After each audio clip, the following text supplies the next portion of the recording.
good and Flagstaff-esque, right? Very The same song every time. Yeah. It's our little theme song, royalty free. So, awesome. Well, we are very excited to be joined here by Tad Moore and Jessica Garard. Thank you for joining us today. Thanks for having us. Yeah. Or the royal us. Yes, me. Well, me and the other Jessica sitting behind the producer table there. And let's dive right in as we have it's now previous president, right? Immediate past president is the official title. Immediate past president of the Northern Arizona Association of Realtors. I didn't say yellow leather enough. Yes, exactly. The enunciation there. And then Jessica Garard, the now current president of the Northern Arizona Association of Realtors. Correct. Yeah, and also both real estate agents. For how long have you guys both in the business? We're about 6 months apart. Yeah. At almost 17 years. Yeah. Awesome. You were at RE/MAX, or you both at RE/MAX? Actually, I think we a long follow time? the same trajectory. Yeah. We both started at Dallas Okay. real estate. Yeah. And then she went to RE/MAX first, then I went to RE/MAX, and then now Best Flagstaff Homes. Now, Best Flagstaff Homes, which is a super cool family of its own, it seems like. Yeah, we're super excited about all the agents we have there. We have a close, tight-knit family. We're having our holiday party tonight, which should be really exciting. Oh, cool. So you guys do We wanted to make sure everyone could come. Yeah. And today was the day everyone could come, so we're going to party it up. I love it. Right. Actually, because December's too busy anyways. Yeah. I was thinking, we'll tangent all over the place today in the sense of I really don't like December, and it's just so much going on where I was like, no, I think I'm going to clear any events that I do or I promote to just say, hey, people, just be with your family and do fun things. And so it's like, whether do November or I like January. Totally. Super and we smart. also do a white elephant gift, and now we've all gotten crummy presents for Christmas that we can actually have a really great white elephant gift exchange. Re-gift, it doubled down on the re-gift. Right. I love it. Yeah. I love it. Super cool. Yeah. And then, and as far as family life, let's dive into that. Family life and hobbies. Give us a quick overview. Yes, not a lot I of have people a family. too. I hope. As I should say, interjecting real quick is, I hope a lot of people in the association watch this, right? And we were talking about everyone could be. We could always collaborate more and be a bigger and better family. So to other real estate agents here in the area, who was Tad, Right. and then who was Jessica. So yeah, give us the spiel, Tad. What do you want to know? So wife, 3 kids. Wife, Erin. Just quiz myself. My amazing wife, Erin Moore. Also my lending. amazing 3 kids. Props to Erin. We'll give a quick props to Erin. Amazing 3 kids, Aiden, Liam, and Hallie. Yep. A dog named Chunk. A dog named Molly. Yep. So That's about it. my only other follow-up question is, why do the dogs not have any Star Wars-esque names? Because there's limits. There's parameters. Here's the reason that Chunk is named Are you Chunk. surprised to hear that too? Just so you There's know. limits? Okay. So Molly was named after the Beatles jam, Life Go Oobla-Dee. So Desmond and Molly, right? Okay. And Chunk was named because he's a Great Pyrenees, so he's just this big, fat, white dog. So when we were naming him, we were like, we need to think of big, fluffy, white stuff. And my oldest kid, Aiden, was like Chunk, the kid from the Goonies. Oh, and we're like, we're okay. in. Okay. Chunk. So we're trying to teach And him the Chunk truffle fits. shuffle. The truffle, yep. Get him shake his head, and then I throw him a pretzel. Still a work in progress. It's kind of hard for a dog to do the truffle It shuffle, is. I think. It is. Cool. I love it. But yeah, and Tad is an avid Star Wars fan. It Yeah. bleeds. It shows. Yes. Although I don't know too much else about you. Man, I have a collection in martial my arts house called the Darthanon. Do you have a separate been there. Darthanon? Is it a separate room? Do you have your own? Plural. There are limits. This Yes. guy. Come on. Yes. And you know, what a better way to then just highlight the need for people to connect with their community, to understand their buyers' needs. Because if it's not children, it could be Star Wars that needs more rooms in this community right It's now. the universal language. Yep. It could be one of the biggest move-up factors that just hasn't been discovered. That's right. Exactly. That's right. Yep. All right, and then Jessica. So I have my wonderful husband, Patrick. We're both from Flagstaff, and we have an 8-year-old son. Well, he turns 9 on the 29th at Sechrist Elementary. We have a dog, Harper. my husband loves Star Wars too, but we don't have any rooms. We have Yes. a music room Okay, with records. Okay, I love it. But Pat has asked to go to Comic-Con with Tad next time he goes, so they can bro down. And you guys, I'm sure you dress up and are full on. I do not. Oh, you do not? I do not. Okay. Okay. And and do you have an all-consuming hobby outside of real estate? Probably running. Okay. I just ran the Moab Marathon. That's right. And it's pretty intense and pretty all-consuming. How'd that feel? It was really hard, but it was really accomplishing, and I'm really proud that I did it. Very cool. Did you hit your time? No. Okay. I hurt my knee, but I finished it, and, it's an accomplishment, so. Yeah. I'm deep in, and it's a very interesting perspective. I'm deep in David Goggins' book. Have you heard of David Goggins at all? Navy SEAL, decided to start doing ultras, had a terrible upbringing and abuse, all sorts of terrible things that basically this guy's just out to set the world straight and prove himself kind of thing is my synopsis of it. And it's like you start with marathons and then decided from a Wednesday couch opportunity on needing to raise money for fallen soldiers to do a 100-miler on the next Saturday. I just do it to have some time in my head to get some free thought. I love it. Cool. Very good. Very good. So it's not a masochist was where I was going. It's not a masochist perspective. No. Okay. Well, very cool. Well, and so, having you guys both on, I appreciate you guys jumping in today. I am, especially as we end the year out and there's so many opportunities to give and to serve, it's highlighted that you give a lot to lead in the association. It's not a paid position, right? Right. So I didn't know that for 100% certainty. Correct, yeah, it's all volunteer. That's why Gary Nelson does what he does. Just kidding. No. So you're volunteering your time, effort, and energy.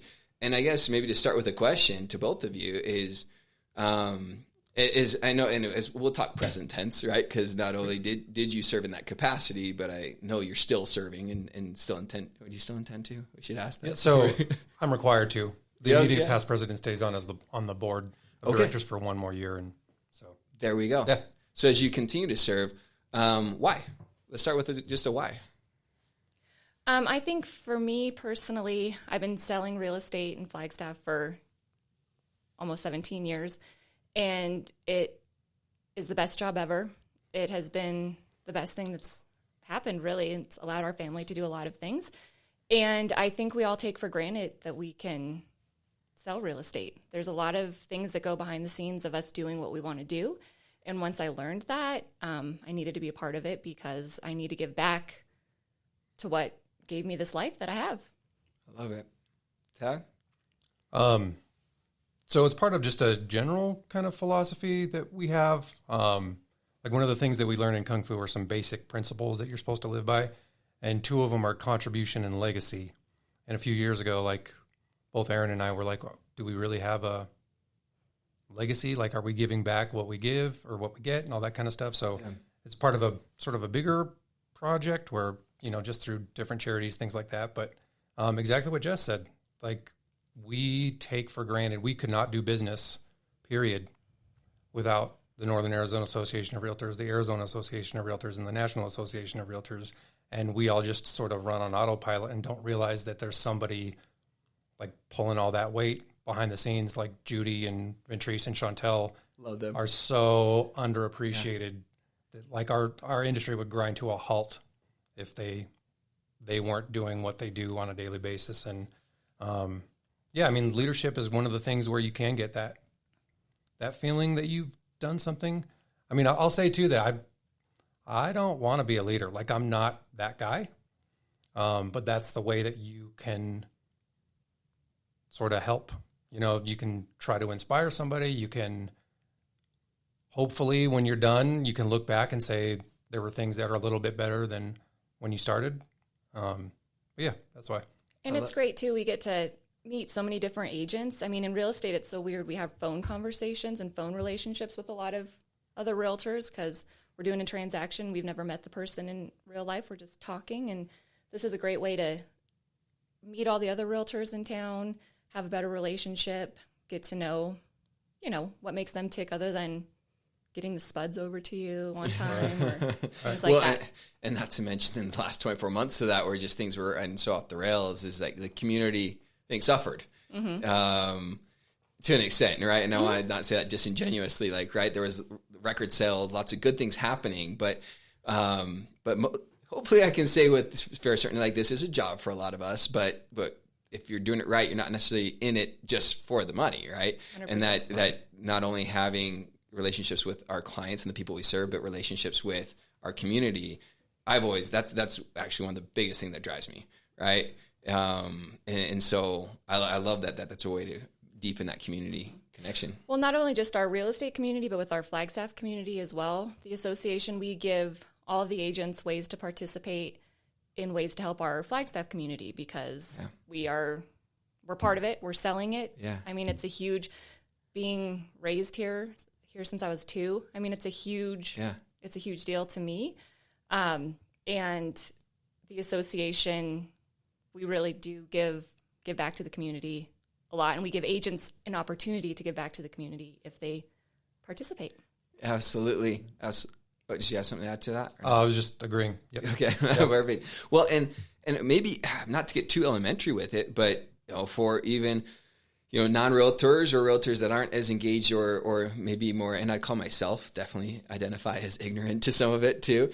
And when you said, hey, this would all screech to a halt, I mean, I know that the vast majority of homes in the country, let alone Northern Arizona, are bought and sold with representation from a realtor, which is different from a real estate agent. I know that much, right? Mm-hmm. And so maybe for just a quick little 101, why is there an association of then realtors, and then what does that do to make a daily operation successful? You got to take the I out of it first. It's realtors.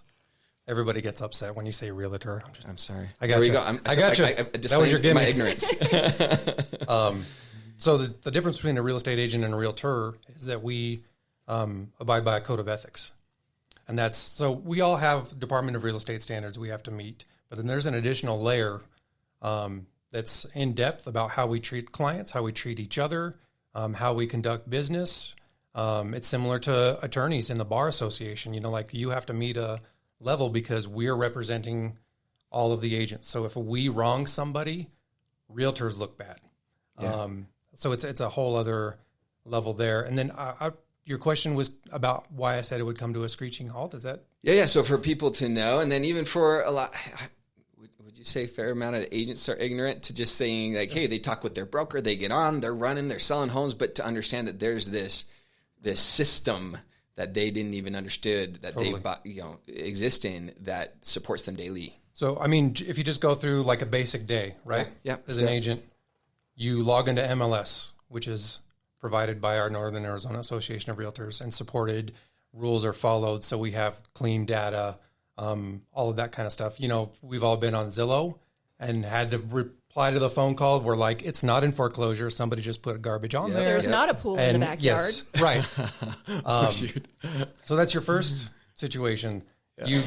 You find a listing, you go to access it. So either you have a lockbox, you have a Supra key that you can access any that are on the association, competing or participating in the MLS, or you're trying to figure out how to gain access. You're calling every owner, you're calling every agent to try to get, so just that there. Your sellers might be having to let somebody in because they don't have a secure way to access the property. You get to the point where you write a contract. So every one of the forms that we use is provided by the Arizona Association of Realtors, where they've done all the legal backing, they've done all the research. Otherwise, if I have a client that I want to write a property or an offer on, the Arizona Constitution allows me as a real estate practitioner to practice law just in relation to real estate. So like I could take a blank piece of paper and write. I don't know about anybody else, but I am not comfortable writing in all of that stuff that we tend to glance over. The boilerplate is so important that protects all of us, protects every buyer, protects every seller. We wouldn't have any of that. We wouldn't have a SPUDS. We wouldn't have a market agreement, or, we wouldn't have a listing agreement. We wouldn't have. And on that note, Arizona, we have statewide forms where it's different states and cities. You could be in one big city on different MLSs, and they have a different contract for each MLS. So you could show 10 different properties and have to write a different contract for each property. So with our Arizona state forms, Arizona has made it so much easier for us to protect our clients, write offers, and make the process more seamless. And that's just the day-to-day, though. We haven't even talked about the classes. And then one of the most important things is the way we get paid. We get paid our listing contract by our listing contracts, but then we have the agreement with our cooperating agent that's on the MLS. Right.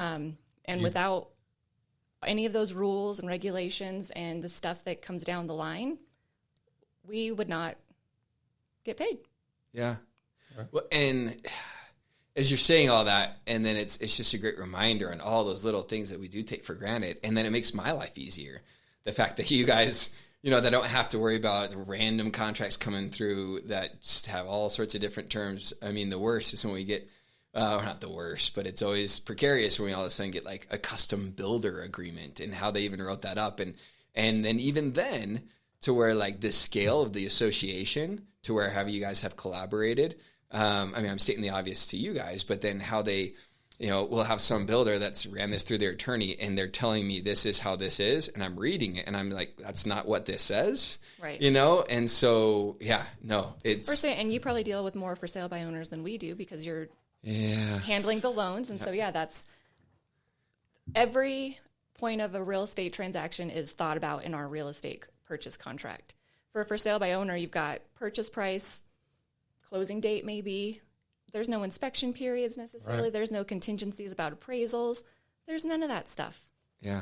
There's no mechanism for arbitration or mediation. If there's a, built into our association and our boilerplate, or what do you do if the meeting of the minds can't happen and one's in breach? Instead of lawyering up and spending thousands and thousands of dollars, we have a mechanism that you can mediate, you can arbitrate in front of people, and you don't have that in a for sale by owner. And I'd probably say, not just to purely stroke the ego of the association, but no, go ahead. Okay. Keep going. But I'd probably say to where,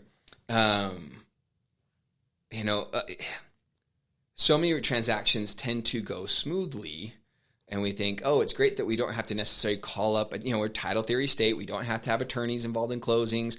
It's in my experience, and we definitely do a lot of business here in the county to where attorneys having to get involved in transactions is pretty few and far between in my perspective. Would you guys agree on that? And on one hand you could say, oh, it's probably just because people are agreeable, or on the other hand you can say it's because we have a pretty established process that helps everyone understand to the best of our ability that they read the disclosure they're signing, right? And that the association plays a major part in that business friction being significantly reduced. Would you agree with that? 100%. With a lot of the traveling and conventions we get to do with the association, we learn how a lot of different states work.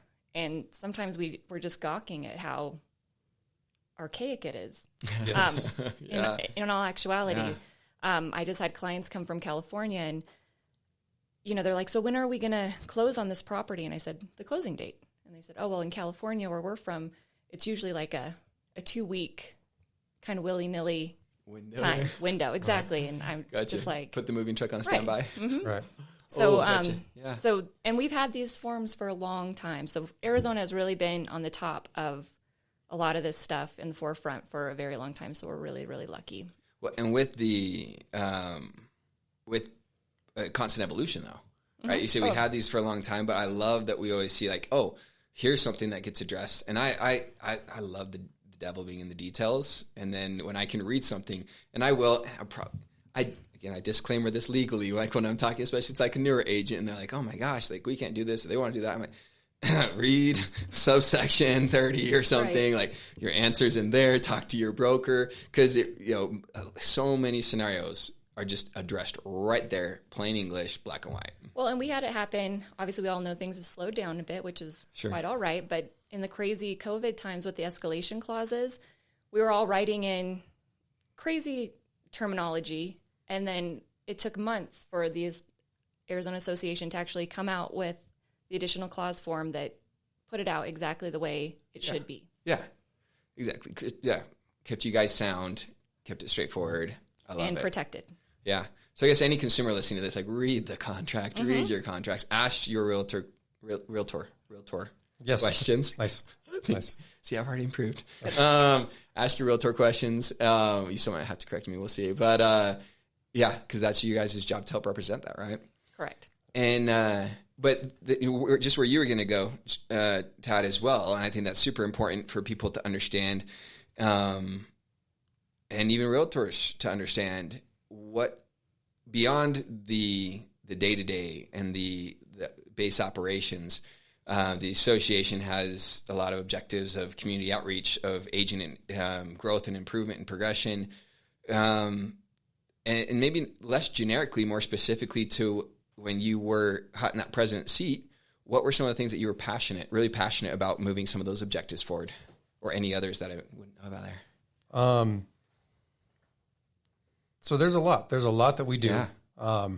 The continuing education is massive. It's paramount because we can always do, the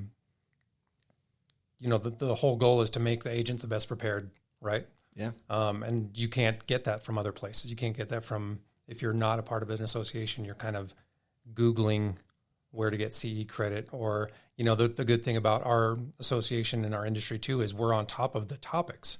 So like all of the classes are pertinent. Hey, this has come up, so let's have a class with continuing ed about seller fraud and, land fraud and things, whatever happens to bubble up at the time. For me personally, I think the most passionate initiative that I was involved in is the Diversity, Equity, and Inclusion Committee. Okay. Because it's definitely a need. And if you don't think it's a need, then I don't think you're really paying attention. That committee has sort of two facets: the sort of recruiting and enabling people that might not be normally think they can become realtors, to help them, open our tent and have people join our community. And then also sort of the fair housing side, where we can better train the agents that we have to treat people in a manner that's respectful and that is fair to everybody. And we all have implicit biases, whether somebody wants to say it or not. Yeah. And some of them are really worse than others. But that's something that's I'm super passionate about. We have a very diverse community here in Flagstaff, and we do not have a very diverse realtor community in Flagstaff. And we need to figure out why, and we are.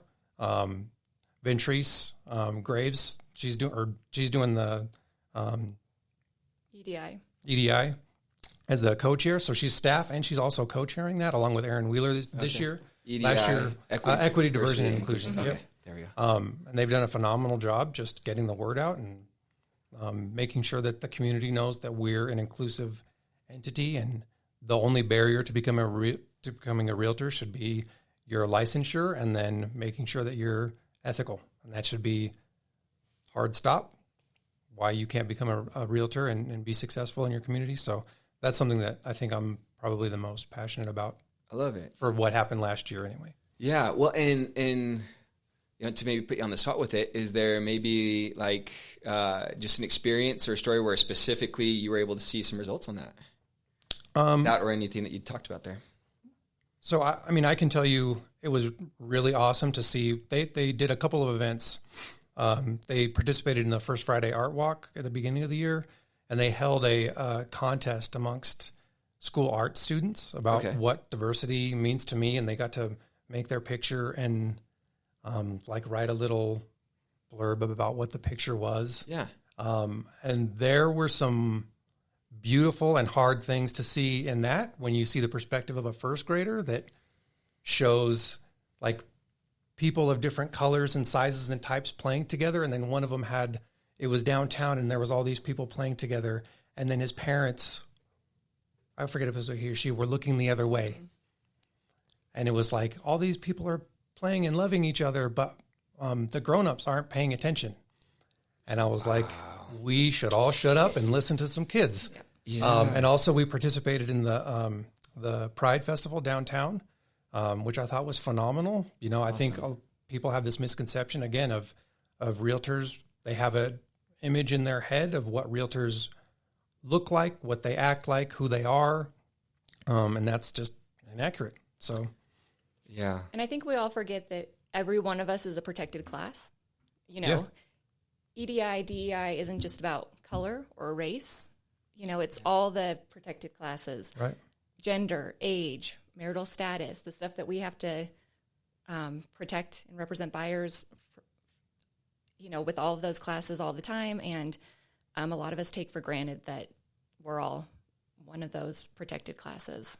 Yeah, it really hit me. I had this was probably like 3-4 years ago, and I had a client email me, a prospective client email me, and stated a unique identifier about themselves to say, hey, I have this particular preference. Will you work with me? And, you know, and it just, the fact that people have to feel that way and even preface that. And as you're not to pat myself on the back, but I hope that as you're talking about that, it hits me that we hopefully as an association and affiliates to the association feel that we totally support humans in housing, right? That you have a housing need, you are a human being. And you know, yes, I do discriminate on credit score and you got to have a job, you know, like there are factors of qualification. But yeah, outside of that, if you're a human, you have needs. Yeah, there's a great, I think it was Newsday episode that we can send the link to anyone if they're interested in. But it happened in Long Island, and it was a couple of years ago, so still in the, you know, very relevant era. And they focused on agents in different races, the same agent meeting different types of buyers and how completely differently they got treated. And it's really depressing and really scary. Yeah. And it's really happening still. The worst part about that, everybody should watch that. Whoever's watching this needs to watch the Newsday. Or listening to this. It's the one thing on Newsday too that's free. I'll put it on there. I'll tag this in there for the millions of people that watch the podcast. But at least there'll be the reference for it. There's a point in there where they have two people meet with one agent, and they're trained on how to respond. They know what they're doing, and then they video everything. It's all hidden camera, everything, and then they go their separate ways. And then they brought them both into a room and were able to show both of them how they were treated. And the woman was just heartbroken because she had no idea how poorly she was treated until she saw how she was treated in comparison to the other person that didn't look like her. And it was like when you see that realization, when she's like, holy cow, that's like they shuffled me into this one neighborhood because of the way I looked. They didn't show me any of this stuff. They talked about these schools, me not wanting to be in certain schools because of, and it's heartbreaking. She had no idea because she 100% trusted the professional to open the doors to all the areas that were available to her. Yeah. And if you don't think that happens in every corner of the continent, then you're sorely mistaken. And we can all do better. We have this really cool NAR put out this really cool, that Newsday article kind of sparked this whole conversation, and from the National Association down, flipped it on its head where they said, they admitted wrongdoing. We are doing something wrong. How do we fix it? What can we do? To the point where EDI is one of the pillars of NAR's strategic planning. Like it's the conversation of every decision they make. But one of the cool things that came out of it was this simulator that you can take called Fairhaven. Okay. And it's like this interactive or it's almost like a game where you, at some points you play the role of an agent, some points you play the role of the consumer. And you remember those books where it was like, if you want to fight the dragon, turn to page 3. It's kind of like that. So I could see Tad reading some of those books. I win every time. So like a scenario would pop up and then it'll be like, well, do you do A, B, C, or D? And then based on that, you sort of, and I've always considered myself to be a very open-minded person. And there were things I learned on there where I got knocked and I was like, I had no idea that was the case, and it's 100% free. You can pause it and start it whenever you want. So any realtor has free access to that. There's zero reason that they shouldn't be doing it just to get the better themselves. Yeah. And I think, and you said it before, and it's such a good reminder to hear it. And may I let's I know we're in sensitive zones here, but we'll tread carefully here in the sense of, I feel like, unfortunately, due to social media, due to a lot of different things, our climate in general tends to be unbalanced, right? We can't find a perfect balance in things. So I think it's hard for some people to say, like, hey, I don't have this bias, or I'm not racist, but then not understand when you said we all have implicit bias. Like to the simple example, and let me know if I'm slaughtering this, you guys, but like, if you come in and you say, hey, I mountain bike, and I'm like, boom, my face lights up. You mountain bike, I mountain bike, identify similarly to you, and we pick up the phone, and I'm going to respond differently, right? That's luckily mountain biking is neither here nor there in protected classes, but for people to understand that you are responding, whether you intend to or not, how you service and respond to people needs to be equitable, and everyone needs to be, and probably speaking of the choir there, then everyone needs to be aware of where they're not. There's a great class that NAAR puts on called At Home with Diversity, and we brought it to the association last year, and hopefully we will this year. But that's what he talks about. That's part of it, is that we all have these implicit bias. They're there, and we just have to try and be better. Yeah. Yep.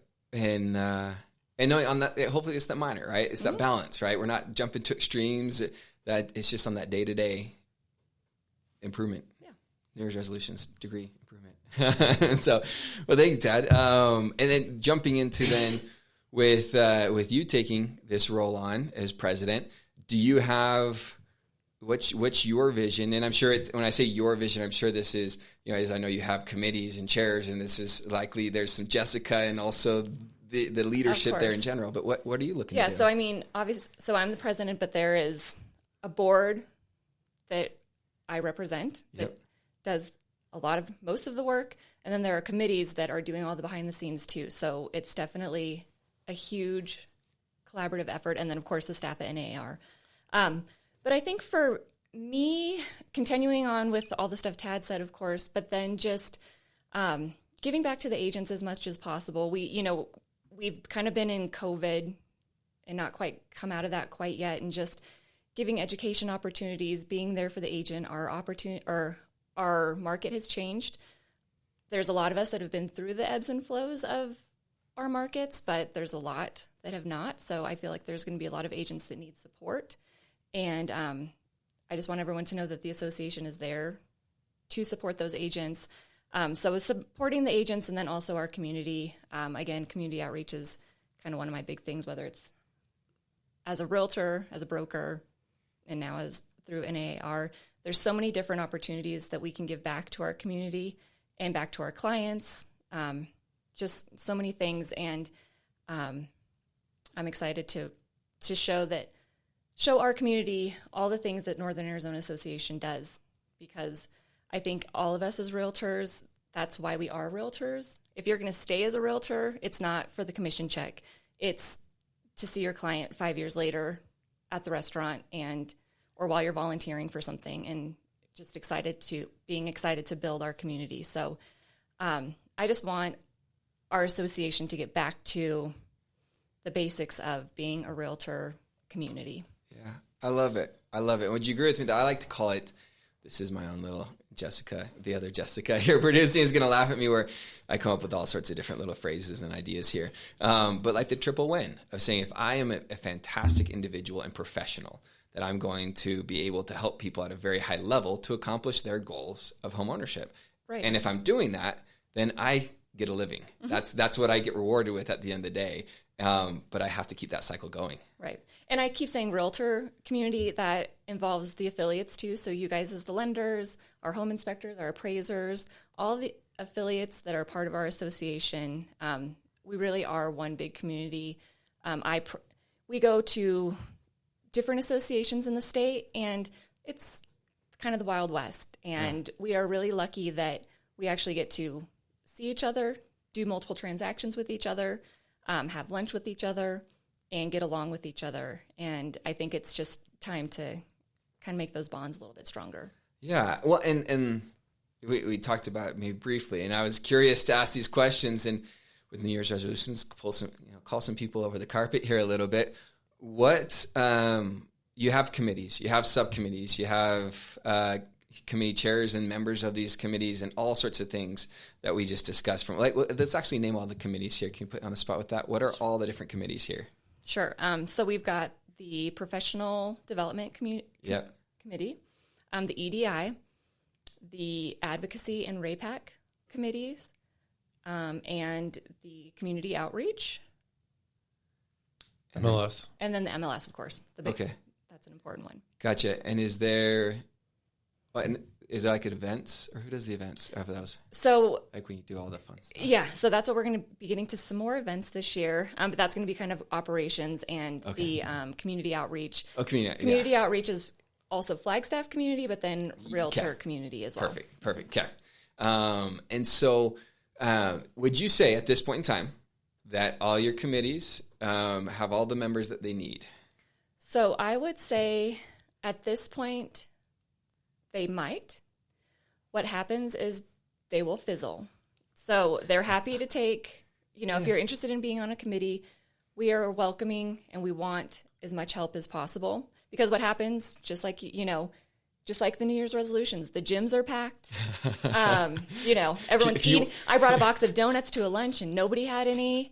For this week. Next week, it might be a little different. Or do you like and sorry, I'm going to throw my own office under the bus, and we have, we'll take a box of donuts, and, no one's in it. And then by, 1, there's the little half cut. Right. Or the quarter cut. Right. And then another quarter cut. Right.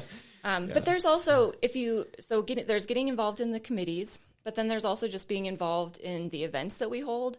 Our MLS lunches, so we'll be having one coming up soon, the end of the month, and Becky Daggett, our new mayor, is going to be our guest speaker. Okay. And it's really important for us to have a full room. She's taking her time to come and present to us, and she believes that it's important. We're an important group of people, and we need to show her the respect of having a good audience. All of our education classes, we've got a couple free education classes coming up, and you can find all of this stuff on our website, NAZRealtor.com. Okay. And then also we've got a trail cleanup. We've got some different community events that, it's still the first week of the year, so I don't know everything that's happening quite yet. Yeah, no. But just being, there's a quarterly trail cleanup. Take an hour out of your day to go outside. Meet some of your affiliate friends, your realtor friends, and make our street look a little bit better. Make your client's backyard look a little bit better. So, I love that. What percentage? 43% of statistics are made up on the spot. Oh, good. Would you say, and both of you, and both of you being members of the association now in roles of leadership within the association, when we talk in broad totality of people showing up to the lunches, the cleanups, the helping in the committees and the events and participating in the association, from all the realtors that belong to the association, what percentage would you say are, and I know there's the super fans, so we'll not talk about the super fans that are always there at everything, but if they're So if you're not talking about the super fans? So not talking about the super fans, but just overall engagement, they attended a couple of things, right? And CEs, and I know that that's you guys got to get your license renewed. So but there's also we can go online and get our CE in one day. Okay. So that's actually very participatory. Okay. So in totality, what percentage of agents are actually in the mode you would guesstimate is a participating member versus just the take member? I'm going to say 5. I'm going to say less. No, are you kidding me? Well, from we have Northern Arizona. Yeah, we have about just over 600 primary members. And a really well-attended luncheon is 50 to 70. So that's 1%. And that's by far the best attended event. So if we're doing a trail cleanup and 3 or 4 people show up, or if we're doing the food kitchen and last year, Heather Brown was the chair and had constantly sending out emails to us, to the board, to try to just get I think it's 8 that you need to fill that. And we were bringing kids. Some of us brought our kids to help fill in spots. So there are plenty of opportunities for the average realtor to help. So, with as little conflict of interest as I have, I'll ask this next question. Mm-hmm. Affiliate participation. There are probably less affiliates in totality as a number of people, probably, maybe somewhat less.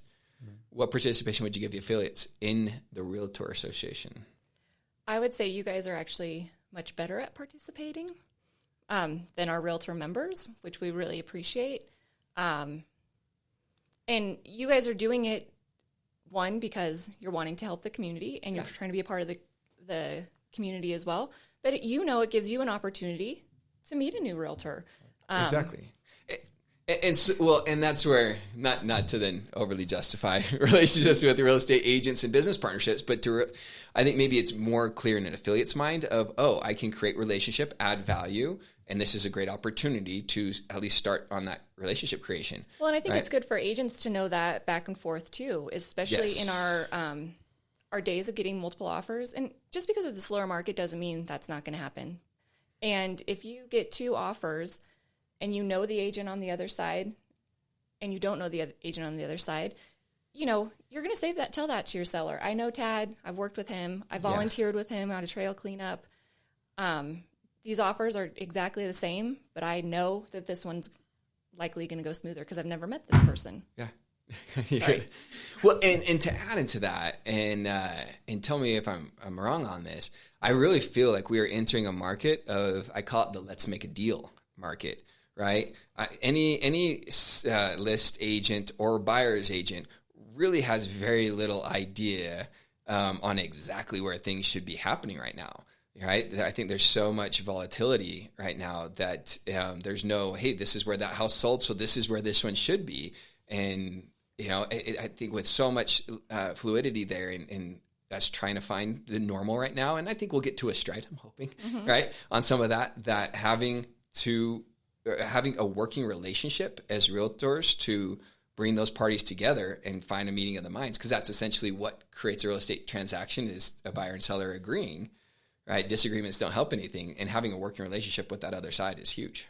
100%. I mean, at the end of the day, both agents, the buying agent and the listing agent, they have the same goal in the mind, is to protect their client and get the transaction, well, really just to protect their client. And if the transaction closes because that's in the best interest of their client, then it's golden. And that's what we're all looking for. And there's no point in all the muck that gets in between transactions. It's going to be a little bit of psychology, though, because when you say that, though, there's so many things that pop into my mind of saying, okay, but sorry, Apple Watch jumping in there, that where I can never be a real estate agent. I think this is a skill set that the great ones and you guys hone is being able to help a client understand what is in their best interest, right? Like right now, a client trying to get, October 2021 pricing on their home right now is not in their best interest. Right. Because it's not reality, right? And so I know it's, I have a high respect and regard for that skill set and that working relationship and helping those coming to the meeting of the minds. And I think some people can see it as a adversarial relationship, but seeing this as a collaborative is going to be huge right now. Mm-hmm. Yeah. And even with our clients, I mean, there's oftentimes we'll walk into a house with a first-time home buyer that we have to say, this might not be the house because you have to do X, Y, and Z, or it's pushing over your limit. There's 5 of you and there's 1 bathroom. Right. Like, let's think this through. Yeah. Yes. One of the things I always say is I would hate for you to buy your dream house and eat ramen in it every day. So we're not just trying to close the transaction. We're trying to help our clients make the best decision that they can make. And one of the things that when was the danger report done? The NAAR danger report, was that 2016? Do you know what I'm talking about? No. Mm-mm. Oh, this was like my favorite thing.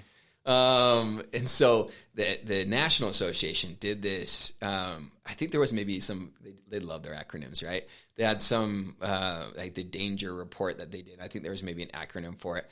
But they did this study of what are the top things that are most threatening to the realtor profession. Let's put you on the spot here. What do you think the number one most threatening aspect was to your profession? Well, they're a member of our association, so I can't really say a certain company. But I think... Are you saying technology? Yeah, technology. The internet. Yeah, apps. internet? Mm-hmm. Okay. Do you agree with that, or are you gonna? That's a tough one. Yeah, it's hard. Yeah, I would agree with that. Okay. That was not the number one. Do you want to know what the number one is? I'll send this to you. I love this so much. Was uneducated, inept, and unethical real estate agents. Well, 100%. I agree with that realtors, number. Realtors. Or right. real estate agents in general. Yeah, or in general, because it dilutes the value of a really good, and I hate it so much when I talk to someone, they're like, oh yeah, I knew a realtor and they were terrible and worked with them, and all realtors are therefore bad or disingenuous or unethical or just in it for themselves. Right. That is the number one threat. And that's where I hope, as we're talking today, it just seems like there's so much need for people to participate in the association, or for realtors to participate in their association, because that's, in my mind, and not that this is just a huge shameless plug to participate in the association, but hopefully kind of is, in my mind, that's the number one solution to that problem. Yeah, 100%. And there's a great website, professional.realtor, that talks all about this, about how we as realtors are only as good really as our worst agent, because we are, people don't talk about that one car salesman. No. They talk about the car sales people, right. dealership. Yeah. I mean, we obviously have our fans and they're going to talk about us, but when there's a realtor that a consumer does not like, they're not touting about that person. Yeah. They're touting about us as a whole. Like, especially now, right? This, one of the stats we keep hearing is that so many people entered the profession in like 2020 and 2021 that this normal market we're entering is just crazy to them. Like, they have no idea, because their normal was the absolute crazy that we saw. But like, if we're talking, your button talks about a recession, like if we're going into this and sort of the macro market picture, like when you're talking about economics, there's things called inelastic goods, right? So like, no matter what the economy is, people are buying eggs. Yeah. People are buying milk. People are buying gas. Sure. So like in our industry, inelastic goods are things like, ethics are an inelastic good. Expertise are an inelastic good. Compassion for your client are an inelastic good. So if you take all these opportunities with our association to improve yourself on all of those things, the market won't matter. The market doesn't matter if you're doing things correctly. Like, it's always bothered me to no extent that when we get licensed, it's a salesperson's license, because I've never considered myself a salesperson. I am not in sales. I'm not in sales any more than your CPA is selling you tax advice. I'm no more in sales than your attorney is selling you legal advice. Like, I'm here to advise you.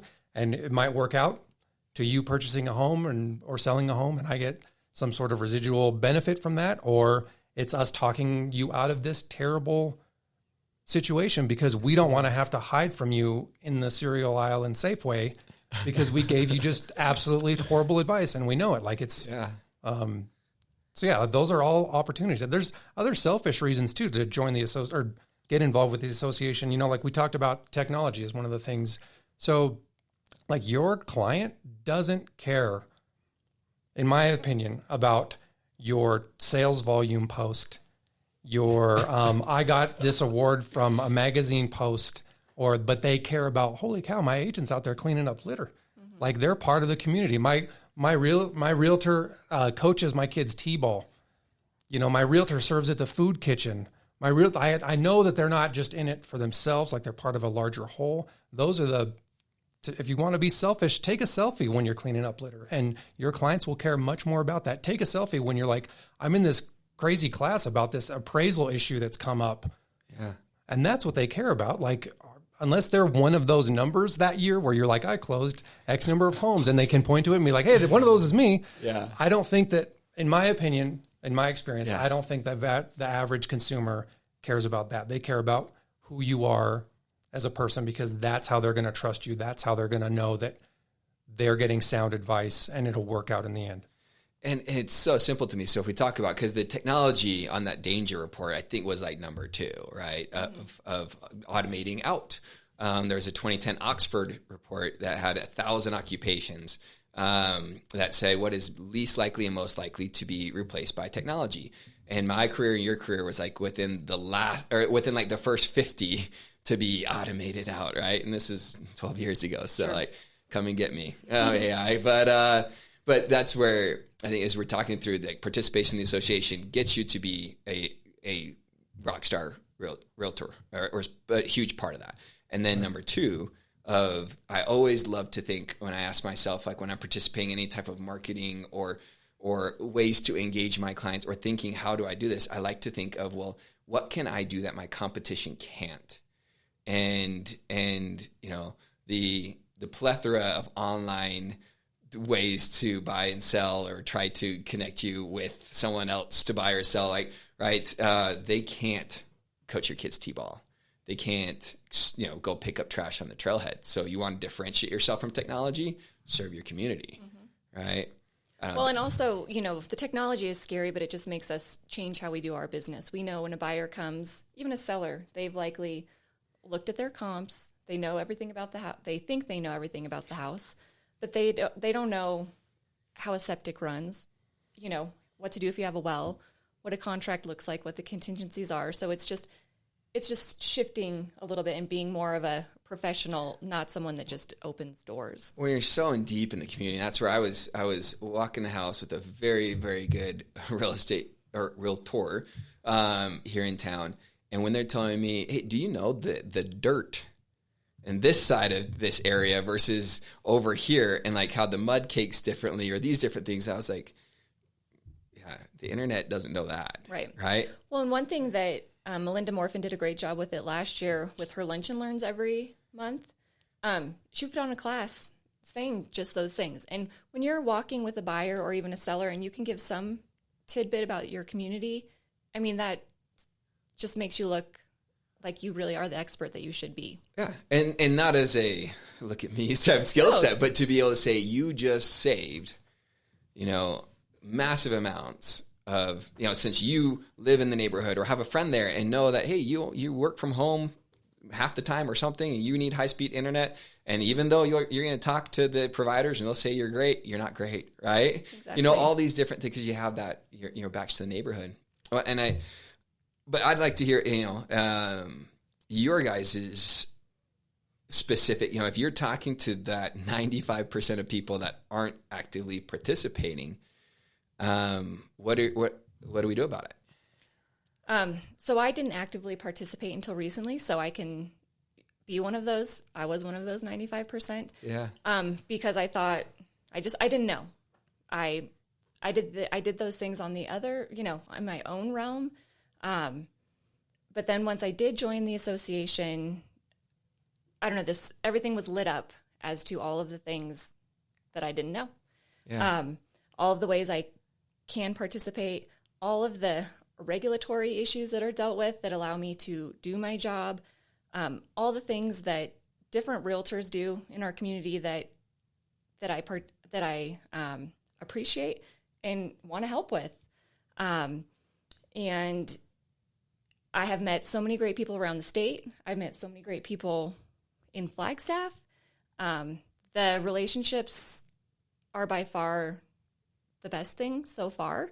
And being able to go to something in Phoenix and come back with some knowledge that I can give the agents in our office, my clients, it just feels great to be the one with more knowledge, able to help anyone that needs the help, to have a vast group of people that I can go to for help, because we don't know everything. But now we have this network of not even realtors around the state, but lawyers and different people that present about everything. We have such a good Rolodex of people that can help us help our people. I love it. It's all about people. Yeah. Right. So once you gave it the time of day, right, that it lit up. I love that. And it's so cliche, and you hear this all the time, but I wished I would have gotten started when I first got into real estate, because my first few years, it was short sale central, and it was, it was a lonely, hard game. And if I could have had a different community, I mean, we all have our brokerages, and that's great, but sometimes it's just nice to see what's going on outside of your own four walls. Absolutely. Do you have anything else you'd say to that, Tad? No, just echo. I firmly believe that in the last 6 years since I've really been involved, I've learned more and become a better realtor in that span of time than the previous 12 combined. You'd be surprised at just the better your business gets, the better your people skills get, the better, and it might not even be a class. Just like Jessica said, like you have a conversation and a nugget falls out of somebody's mouth and you're like, I never thought of it that way. Great. And it's a game changer, and it's there for a reason. And we kind of get in our little isolation bubble of this is my business, but your business grows cooperatively. Absolutely. And I think a lot of it, I don't know, we all get busy. Time is just such a tapped resource for, like when you say we have families, animal, pets at home, school, business, all these different things. So participating in, one more thing, it could seem exhausting, but I think, well, sorry, you're jumping in right away. Yeah, this is one of my points, because it does sound, it can be daunting. Yeah. I think there's a lot of agents that participate in the association that do a great business. Yeah. Have families, run marathons, have other activities. We definitely have a full schedule, but there's space for it, and it's not a, I don't know, it's a welcome space. Once you realize that you can open that hour for that week or that month, it's so beneficial that it's very, very worth your time as someone who doesn't have much of it. Yeah. And I think you could make a valid argument that if you are a very high producing realtor, you have more to lose if the association doesn't function properly.